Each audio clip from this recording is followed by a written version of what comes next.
I'm very pleased that I have been shortlisted in 3 categories in the British Photography Awards, but that got me thinking, does winning awards make you a better photographer? Well, the short answer is no, does it bollocks, but it's not quite as simple as that, so let's just backtrack a little bit.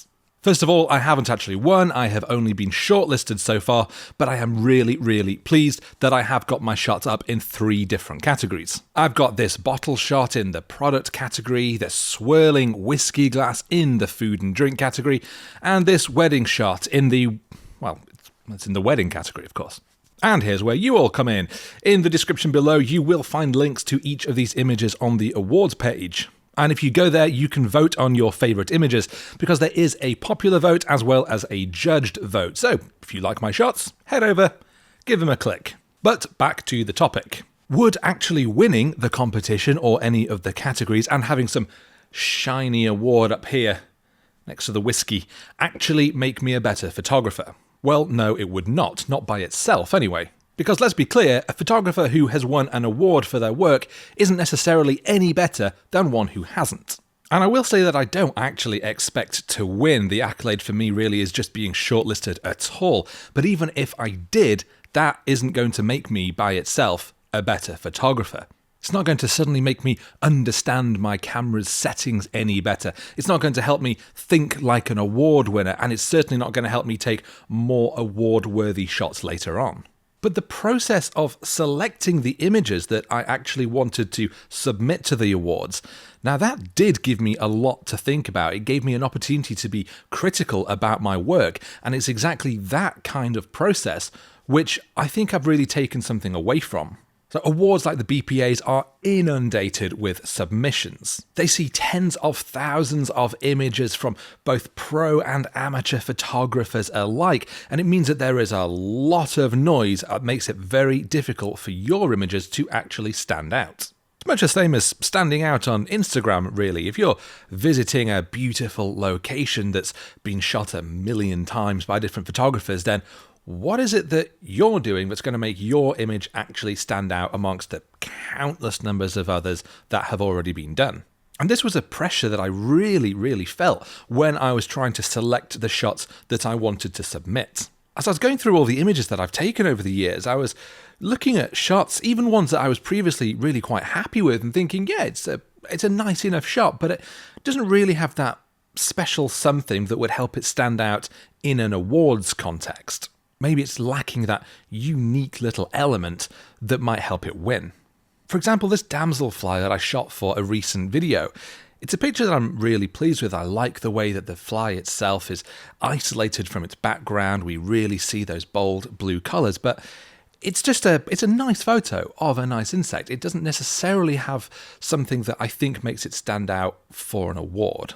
And I can't really define exactly what that is because every award is different, and even the judges they have for each award will be looking for different things. But for me, it does just lack that something.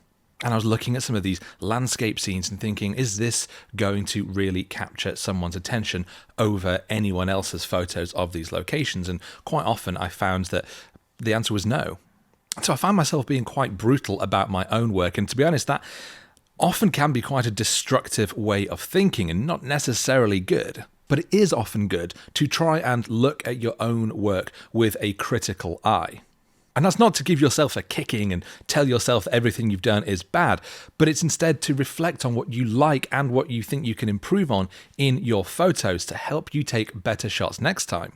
If a certain shot doesn't stand out in quite the same way against others you might have seen in the area, what is it that you think yours is lacking and those other ones have? Why is it that those ones might stand out from the crowd in a way that maybe yours would just be part of the mix?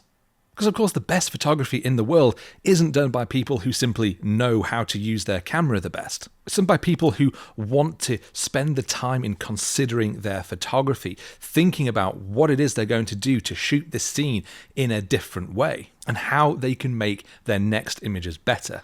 It's those thought processes and that intentional effort, rather than just snapping away randomly at a scene, that will help us improve. And certainly looking through some of the other entrants in the awards, there are some really powerful images that clearly show that intentionality, those thought processes that have resulted in some really, really dramatic images. And that is largely why I am not at all confident about winning. However, it is important not to obsess over things like awards, because shooting for awards can be quite a reductive way of working, and it can really start to sap the enjoyment from your photography.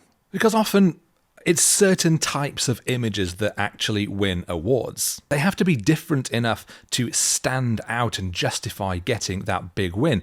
So often they can be really quite quirky, or in some cases even downright weird. And very often they might not be the sort of images you would actually want to have on your wall. So it might often be the case that a photo that you really love is not necessarily the same photo as one you would submit for an award. For me, actually winning the award would certainly be a huge pat on the back, and as a professional photographer, getting that kind of prestigious award for my commercial product and wedding work could even help me secure clients later on. But obsessing over images that I think could win an award and only shooting for awards isn't going to help me take actually better photos. It could even result in me intentionally trying to take more and more quirky images that I end up not even liking myself. And loving your own photos, no matter how award-worthy they actually are, is still key to getting the best out of your photography. This shot of Mull, for example, is not an award-winning image, and I know because I've submitted it several times and it's never even been shortlisted. But that doesn't matter because I loved taking it and I love the resulting image. When I look at it, I just remember being there on that beautiful sunset evening, seeing the light cascading over the hills, and I remember the smells and the sounds of being in that area. As a result, this is a shot that really means a lot to me on a very personal level, and the fact that it hasn't ever won an award hasn't stopped me printing it out and putting it on my wall. And then there's this macro shot of a wasp that I did in another recent video. I submitted this and it didn't even get a look in. In fact, none of my macro work did. But so what? I absolutely loved taking that image, and the process of me going out and finding this wasp and taking the shot actually taught me a lot more about my macro work. And seeing the shot myself has made me more excited to go out and take more and more photos. And that is so much more important.